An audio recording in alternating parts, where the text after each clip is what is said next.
السلام عليكم، إن شاء الله تكونوا بخير جميعا.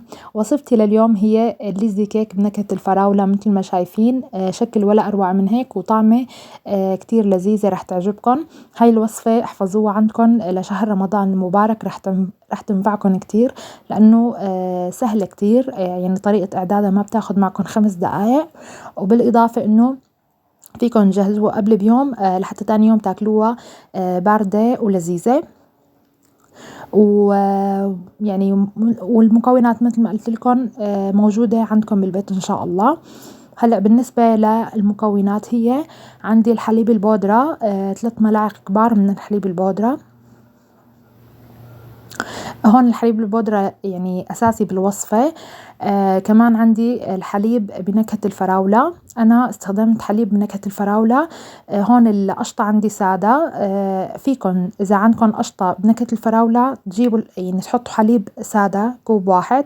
أنا هلأ حاطة الحليب بنكهة الفراولة والقشطة سادة. عندي كمان الجيلين النباتي بنكهة الفراولة كمان. الجيلين النباتي على فكرة أفضل من الحيواني يعني بالحلويات، بأغلب الحلويات. هلأ رح أخلط المكونات. حطيت الحليب كوب من الحليب، وحطيت هلأ القشطة كمان. رح أضيف الحليب البودرة، ورح أضيف بالأخير المغلف من نكهة الجيلي. هون الوصفة ما ضفت لها سكر أبدا. هي الوصفة الأساسية على فكرة بيضيفوا لها سكر، بس أنا هون ما ضفت سكر لأنه عندي الحليب بنكهة الفراولة محلى، وبالإضافة كمان للجيليه فيه سكر، وكمان هلأ البسكوت رح أحطه كمان فيه سكر، فما في داعي للسكر يعني. على فكرة هون إذا ما حبيتوا اللون، يعني إنه حابين لسه تغمقوها، فيكم تحطوا ملون طعام، ملون غذائي لون أحمر، بس أنا هون ما ضفت، اكتفيت بس بلون الجيليه. هلا عندي البسكوت. عندي علبتين من البسكويت كسرتهم بهذا الشكل مثل ما شايفين، وهلا رح اضيفهم على خليط السائل. ضفتهم كلياتهم.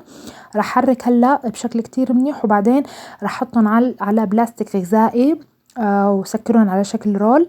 ومثل ما بتعرفوا لازم تدخل على الثلاجة، الفريزر عفوا، مشان يعني تجمد. لازم، لأنه هاي الوصفة لازم تجمد، يعني هاي الوصفة وصفة للصيف. فيكم هلأ تحفظوها عندكم مشان بالصيف إن شاء الله تعملوها. عن جد وصفة ولا ألذ من هيك، رح تعجبكم كتير. هذا هو شكله بعد ما بردتها. قوامها كتير حلو وطعمتها ولا أروع من هيك. بتمنى أنه تكون الوصفة عجبتكم لليوم. بتمنى منكم الدعم بالضغط على زر اللايك للفيديو، والاشتراك بالقناة، وتفعيل جرس التنبيهات لحتى تشوفوا الفيديوهات رح نزلها بالأيام القادمة إن شاء الله.